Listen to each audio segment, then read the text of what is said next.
एक समय की बात है। एक छोटे से गांव में एक किसान रहता था। उसका नाम रामचंद्र था।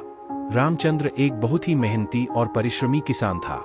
वह गांव के खेतों में दिन रात मेहनत करता और अपने परिवार को आवश्यकताओं के लिए पूरी तरह से संतुष्ट करता था। एक दिन गांव में सूखा पड़ गया। बारिश नहीं हो रही थी और जमीन सूख गई थी। सभी किसानों को अपनी फसल के लिए चिंता होने लगी। लेकिन रामचंद्र डरने वालों में से नहीं था। वह जानता था कि मेहनत से किया हुआ काम कभी बेकार नहीं जाता है। रामचंद्र ने अपने खेतों को और अच्छे से सिंचित करना शुरू किया। वह रात दिन मेहनत करता रहा, पानी की बचत करता रहा और पौधों की देखभाल में विशेष ध्यान देता रहा। दूसरे किसान उसे देखकर हंसते और मजाक उड़ाते रहे, पर रामचंद्र अपने लक्ष्य के प्रति सदा संकल्पबद्ध रहा। कुछ समय बाद बादल उमड़ आए और बारिश शुरू हो गई। रामचंद्र की खेती के पौधे हरे भरे हो गए और उसकी फसल बढ़ने लगी।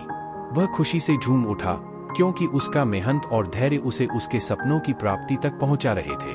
फसल काटने के बाद रामचंद्र ने अपनी परिवार के साथ आराम से खुशहाल जीवन जीने का आनंद लिया।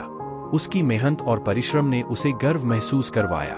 वह गांव के बाकी किसानों के लिए एक प्रेरणा स्रोत बन गया। आखिरकार गांव की जनता ने उनकी मेहनत और समर्पण को मान्यता दी और उन्हें सम्मानित किया। रामचंद्र की कहानी और संघर्ष गांव के अन्य किसानों को भी प्रेरित करता रहा। इस कहानी से हमें यह सीख मिलती है कि मेहनत, परिश्रम और समर्पण किसानों के लिए अत्यंत महत्वपूर्ण है।